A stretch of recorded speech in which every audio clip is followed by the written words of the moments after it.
갑자기 자녀가 전세를 얻거나 부동산을 사야 되는데 2억 정도 모자르다고 합니다. 부모님이 자녀한테 증여를 해주고 싶은데 그냥 주면 안 되고 한 2억 정도는 그냥 빌려줘도 된다고 알고 있습니다. 그런데 실제로 2억을 줄 때 걱정이 많이 됩니다. 이자는 안 줘도 된다고 하는데 진짜 안 줘도 되는지, 상환일은 어떻게 해야 되는지, 아니면 이걸 빌려주고 갚진 않아도 되는지, 저도 상담을 많이 하다 보면 이 차용증에 관해서 여전히 많이 물어봅니다. 최근에 이 차용증 관련해서 세무서의 태도도 약간씩 변하고 있습니다. 이유가 있는데요. 예전에는 차용증 잘 안 썼는데 최근에는 2억 정도 빌려주면서 차용증을 작성을 하고 세무조사나 사후 검증할 때 제시를 많이 한다는 겁니다. 그래서 국세청 입장에서는 좀 더 꼼꼼하게 이게 차용이 맞는지를 확인을 합니다. 2억 차용증 관련해서 바뀐 부분까지 제가 확실하게 정리를 한번 드리겠습니다. 최근 트렌드까지 반영을 해서 어떻게 해야 되는지 하나씩 설명을 드리겠습니다. 자료를 보면서 이야기를 한번 드리겠습니다. 차용증 최신 세무조사 트렌드 반영해서 설명을 드릴 거고요. 총 5가지로 설명을 드리려고 하는데요. 첫 번째, 이자 진짜로 안 줘도 되는지, 다음에 두 번째, 아버지 어머니한테 각각 빌려도 되는지, 세 번째, 여러 번 나눠서 빌리면 어떻게 되는지, 그리고 네 번째, 4억을 빌릴 때 어떻게 또 나눠서 빌리면 괜찮을지, 그리고 마지막 5번째로 최신 세무조사 트렌드 설명을 드리면서 정리를 깔끔하게 해드리겠습니다. 그래서 끝까지 한번 보시면 쭉 정리가 되실 거예요. 첫 번째 보시면 이자 진짜로 안 줘도 될까요? 많이 아시는 것처럼 2억 1,700만 원까지는 이자를 주지 않아도 괜찮긴 합니다. 이게 이유가 있는데요. 상증법 41조의 4에서 무이자 대여의 증여로 보는 이익을 정해놨습니다. 다시 말하면 이자를 줘야 되는데 1,000만 원 미만까지는 안 줘도 증여로 보지 않겠다고 정해놓은 겁니다. 근데 이율을 어떻게 곱하죠? 이율을 4.6% 곱하죠? 이렇게 곱했더니 1,000만 원이 넘지 않고 그러면 이자에 대한 이익은 증여로 보지 않겠다. 이렇게 정해놨습니다. 그래서 적정이자율 4.6%로 많이 알고 계시죠? 예전에는 그래서 아예 무이자로 해도 괜찮다. 저도 그렇게 말씀을 드렸는데 요즘은 분위기가 약간 다른 게 세무서에서 이자를 확인을 많이 합니다. 그러면 어떻게 해야 되냐? 2억을 빌려주면서 4.6%를 다 줘야 되냐? 그렇진 않고요. 아주 저리의 이자를 주시면 됩니다. 저리라고 그러면 0.6% 정도 줘도 되고요. 한 1% 정도 줘도 됩니다. 또 이자가 낮으면 낮을수록 더 좋거든요. 왜냐하면요. 돈을 부모님이 빌려주고 이자를 받게 되면 부모님이 이자 소득이 생기잖아요. 그거에 대해서 소득세가 나옵니다. 소득세가 적지 않고요. 27.5%를 내야 됩니다. 그래서 갑자기 돈을 빌려줬는데 이자 소득이 생겼고 그거에 대해서 갑자기 소득세가 27.5%나 나오니까 오히려 이게 해가 갈수록 세금이 너무 많아집니다. 그러니까 아주 저리의 이자 정도는 주는 게 좋다. 아예 안 주는 것보다는 약간은 주는 게 좀 낫긴 하더라고요. 그렇다면 2억이 넘으면 어떻게 될까요? 예를 들어서 한 4억 정도 빌려준다고 치면 어떻게 해야 되죠? 2억이 넘으면 4.6%로 이자 계산해서 줘야 된다고 생각을 하시는데 꼭 그런 건 아니고요. 4억인 경우에 4.6% 이렇게 계산해서 이자를 주는 게 아니고요. 이 이자가 1,000만 원 넘지 않도록 이자율을 역산을 해서 주면 됩니다. 무슨 말이냐면요. 4억에 4.6%를 곱해 볼게요. 그러면 1,840만 원이 나오거든요. 이렇게까지 이자 많이 하실 필요는 없고요. 이 이자가 1,000만 원이 넘지 않도록 이자율을 좀 낮추면 됩니다. 한 2.1% 정도 낮추면 되거든요. 해볼게요. 4억에 2.1% 곱하면 840만 원 나오거든요. 그러면은 1,840만 원과 840만 원 차이 1,000만 원이 되죠. 그래서 1,000만 원 미만으로 이제 만드는 겁니다. 너무 딱 또 맞추면 안 되니까 뭐 여기에서 살짝 올리시면 되겠죠. 이렇게 역산을 해서 이자를 주면 됩니다. 그래서 제가 표로 정리를 한번 했는데요. 계산 방식을 보시면 2억 1,700까지는 이자를 안 줘도 저희가 1,000만 원 미만으로 맞출 수가 있어서 증여가 아니죠. 그래도 제가 말씀드린 게 한 0.6% 정도는 주자. 이 정도 이야기를 드렸고요. 왜 0.6%인지는 또 이유가 있는 게 최근에 청문회에서 어떤 분이 자녀한테 2억 정도 빌려주면서 0.6%의 이자를 줬더라고요. 그거 가지고 이제 이자 줬다고 이제 설명까지 하더라고요. 그래서 저도 생각을 했던 게 그럼 법조인, 그 정치인 분들도 이렇게 사용을 하는구나 이런 생각이 좀 들었습니다. 제가 설명드린 것처럼 3억 정도 하면 1.27% 해서 380만 원 빼서 1,000만 원 이하로 맞추자. 여기를 이제 1,000만 원 이하로 맞추는 거죠. 4억 정도면 2.1. 약간은 올려야 되겠죠. 딱 1,000만 원 맞추면 안 되고. 이렇게 해서 이제 역산을 해서 제가 이자를 만들어 놨습니다.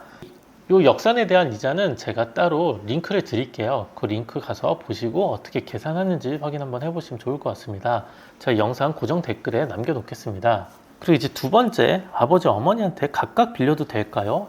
어떤 말이냐면요, 아버지한테 2억 빌리고 어머니한테 2억을 빌릴 수 있을까요?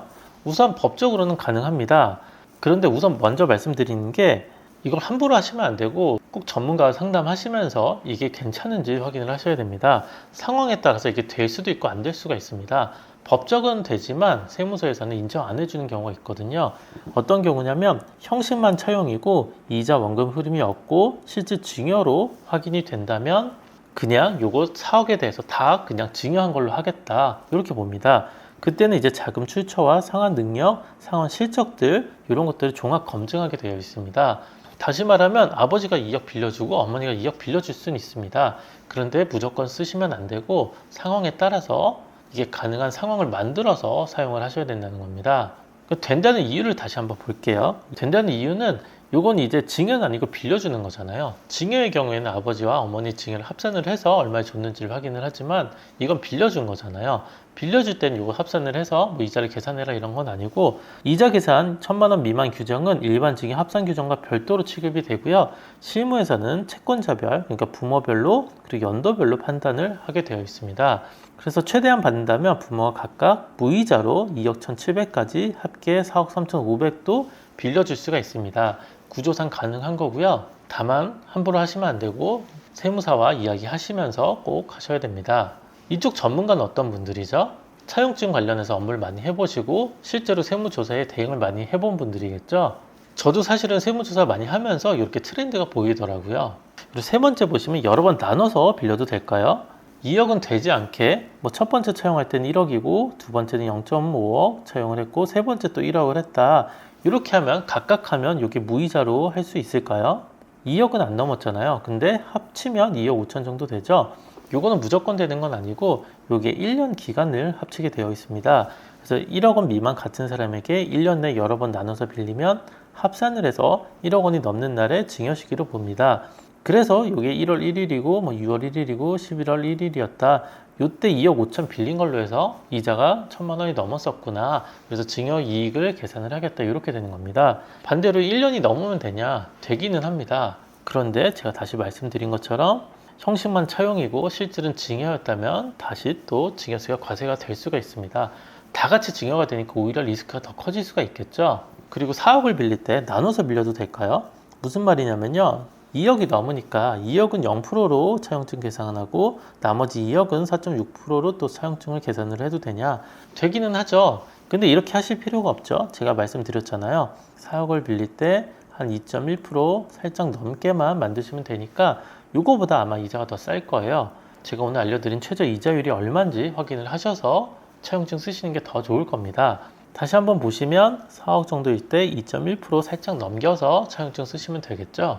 마지막으로 차용증 관련해서 정리를 한번 해드리고 최신 세무조사 트렌드를 설명해 드릴게요. 차용증으로 2억 정도 빌릴 때 꼭 세 가지는 꼭 지키셔야 되는데요. 첫 번째는 뭐냐면 이자를 소액이라도 주고받는 게 좋다. 제가 0.6% 정도 하자고 했죠. 이 정도는 주고받는 게 좋다. 두 번째, 상환일 꼭 만드셔야 됩니다. 상환일이 없다면 갚을 의지가 없었구나 이렇게 생각을 하거든요. 그러니까 꼭 이게 필요하고요. 세 번째는 원금 상환을 조금씩 해놓으셔야 됩니다. 2억 중에 일부 뭐 몇십만 원, 몇백만 원이라도 틈틈이 갚아놓은 내역이 있어야 됩니다. 이 세 가지를 꼭 지키셔야 나중에 세무조사할 때 좀 안전하고요. 제가 마지막으로 세무조사 트렌드 몇 가지만 설명을 드리겠습니다. 우선 첫 번째는 최근에 국세청에서 AI를 도입을 해서 여러 가지 비정상적인 거래에 대해서 체크를 하고 있습니다. 다시 말하면 2억이 비정상적으로 갔잖아요. 이런 게 체크가 될 수 있고요.